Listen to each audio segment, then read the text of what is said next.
proses peninjauan kembali itu kan ke Mahkamah Agung. Peninjauan kembali itu merupakan upaya hukum yang luar biasa. Jadi ada alasan-alasan yang sangat limitatif boleh diajukan permohonan peninjauan kembali. Ya enggak? Antara lain kalau kita lihat alasannya itu adalah sebentar.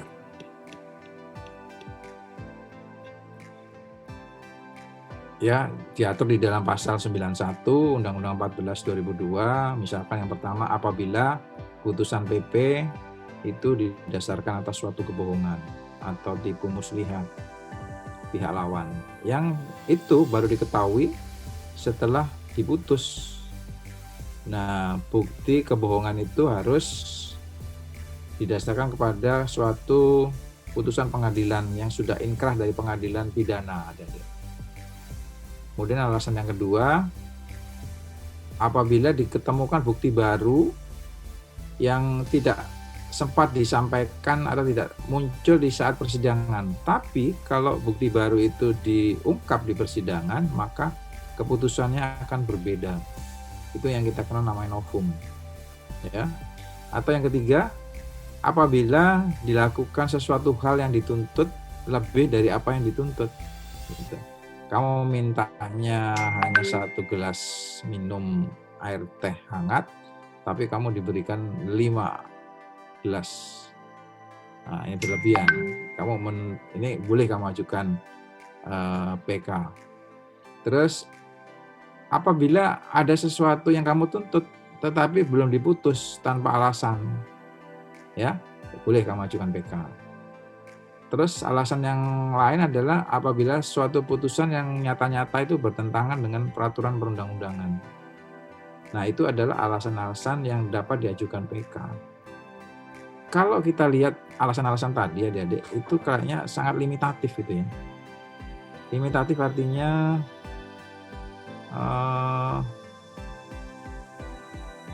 sangat sulit untuk dipenuhi.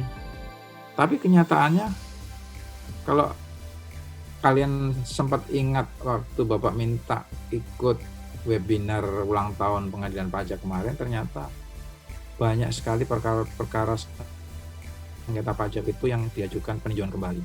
Artinya kan syarat tadi terpenuhi gitu. Nah, ini yang justru menimbulkan pertanyaan, apa iya seperti itu gitu loh. Kalau dari sisi Bapak tadi sulit untuk dipenuhi alasan-alasan tadi. Nah, ini memang perlu riset ya, untuk dilakukan penelitian terkait dengan alasan-alasan peninjauan kembali. Sehingga perkara peninjauan kembali itu numpuk di Mahkamah Agung. Padahal sengketa peninjauan kembali ini karena menyangkut sengketa pajak itu terkait dengan bisnis ya. Bisnis itu perlu ada kepastian dan perlu ada waktu kepastian kapan diselesaikan, kan jangka waktunya juga terbatas. Dalam jangka waktu 6 bulan sejak permohonan PK diterima, itu harus sudah diputus. Nah, ini yang menimbulkan kewalahan dari Hakim Agung yang ada di Mahkamah Agung sana untuk menangani perkara-perkara pajak ini, sengketa pajak ini. Nah, dasar untuk penyelesaian PK ini diatur dalam Undang-Undang Mahkamah Agung nomor 5 tahun 2004. Itu tentang perubahan Undang-Undang 14 tahun 85 tentang Mahkamah Agung. Jadi itulah yang menjadi dasar legalitas dari peninjauan kembali didasarkan kepada Undang-Undang Mahkamah Agung, yaitu Undang-Undang 5 tahun 2004 tentang perubahan Undang-Undang 14 85 tentang Mahkamah Agung. Nah, di Mahkamah Agung itu merupakan kekuasaan kehakiman adik-adik yang merdeka, yang minggu kemarin udah Bapak jelaskan ya, di mana dilaksanakan oleh Mahkamah Agung dan badan peradilan yang ada di bawahnya, misalkan peradilan umum, peradilan agama, pengadilan militer, peradilan tata usaha negara, dan sebuah mahkamah konstitusi.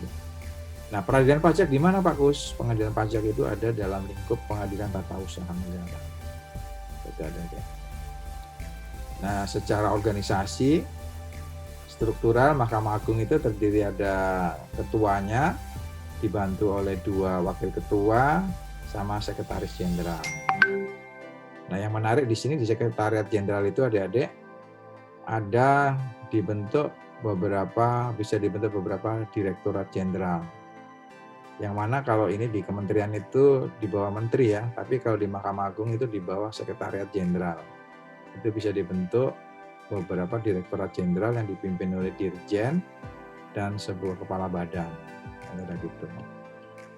Nah, proses bagaimana penanganan perkara di Mahkamah Agung? Nah, proses di Mahkamah Agung itu tidak menghadirkan para pihak, adik-adik. Tapi yang dilakukan adalah memeriksa terhadap penerapan hukumnya. Artinya, apakah penerapan hukum yang diputus di pengadilan pajak itu sudah benar. Jadi tidak lagi memeriksa saksi, tidak lagi memeriksa keterangan ahli, tidak. Kamu juga tidak perlu hadir. Yang diperiksa oleh Mahkamah Agung hanya apakah proses penetapan yuridisnya, hukumnya itu sudah benar, sudah tepat. Itu yang dilakukan oleh Mahkamah Agung. Sehingga nanti keputusan Mahkamah Agung bisa menguatkan, bisa menolak atau membuat keputusan sendiri terkait dengan peninjauan kembali. Oke. Nah, di dalam Undang-Undang Mahkamah Agung ini antara hukum materi dan hukum formal jadi satu. Ya, tidak terpisah seperti di Undang-Undang Perpajakan. Ya, jadikan satu seperti di Undang-Undang PP, Undang-Undang 14 tahun 2002. Antara hukum acara dan hukum formalnya.